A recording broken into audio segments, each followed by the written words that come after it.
Pirmoji moliūgų šventė. Seniai, kai moliūgai augdavo didesni už vaikus, o medžių lapai šnabždėdavo dainas apie miegą, viename stebuklingame miške gyveno fėjos Smilga ir Ramunė. Smilga buvo smalsi ir niekaip negalėjo nusėdėti vietoje.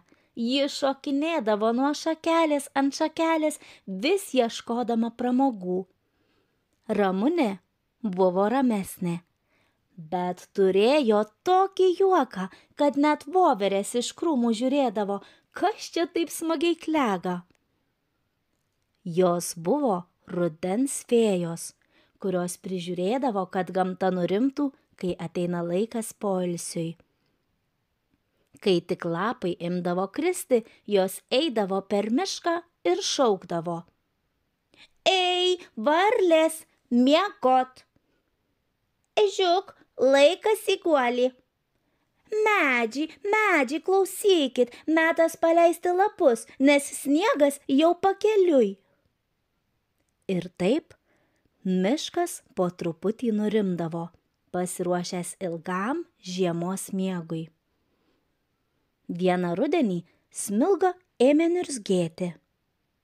Ramunė, mano nuobodu, visi miega, o mes ne. Taip tylu, taip ramu ir taip kasmet, metai iš metų. Na ir kas? Ramiai atsakė Ramunė. Toks jau metas, ramybė, tyluma. Bet Smilga nenorėjo su tuo sutikti. Tyluma? Na jau ne, tik ne šį rudenį. Reikia šventės, nusprendė ji. Ramunė kilstelėjo antakį. O ką švęsim? Paklausė ji. Smilga apsidairė ir pamatė darže likusius 3 didžiulius moliūgus, oranžinius, apvalius, tarsi kamuolius. Švęsim moliūgų šventę, sušuko Smilga. Žiūrėk, argi ne puikus būtų žibintai. Ramunė džiugiai pritarė ir abi fėjos puolė prie darbo. Smilga mostelėjo ranka ir ant moliūgo atsirado besišypsantis veidas. Koks nuostabus, kikeno Ramunė. Pažiūrėk, ir aš pamėginsiu. Ramunė mostelėjo ranka, bet moliūgas tik bam ir susprogo. Abi fėjos iš pradžių išsigando, o tada pratrūko juoktis. Na, bent jau šviesos tikrai buvo, kikeno Smilga nusivalydama nuo plaukų gabalėlį moliūgo. Gal pamėginsiu truputį ramiau, tarė Ramunė. Po kelių bandymų jai pavyko. Jos moliūgas turėjo daug širdučių.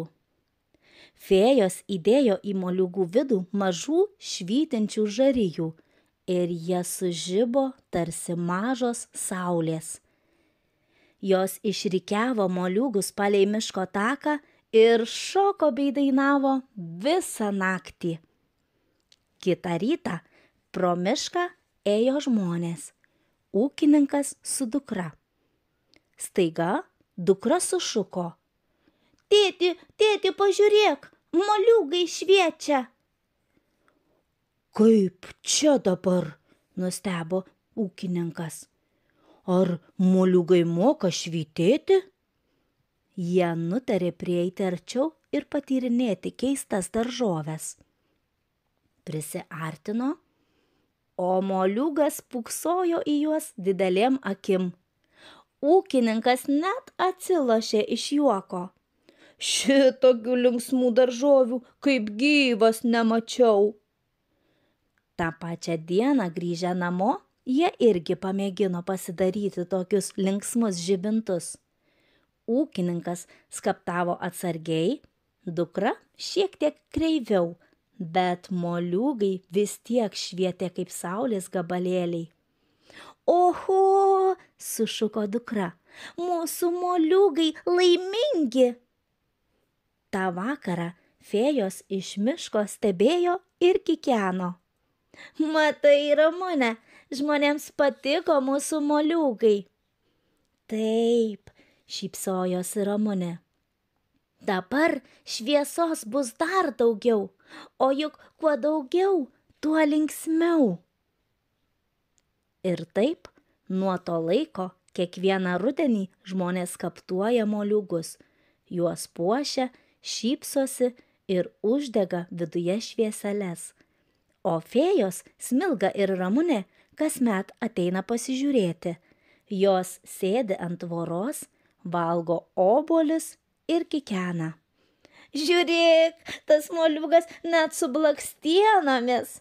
O anas, pažiūrėk, su mėnuliu.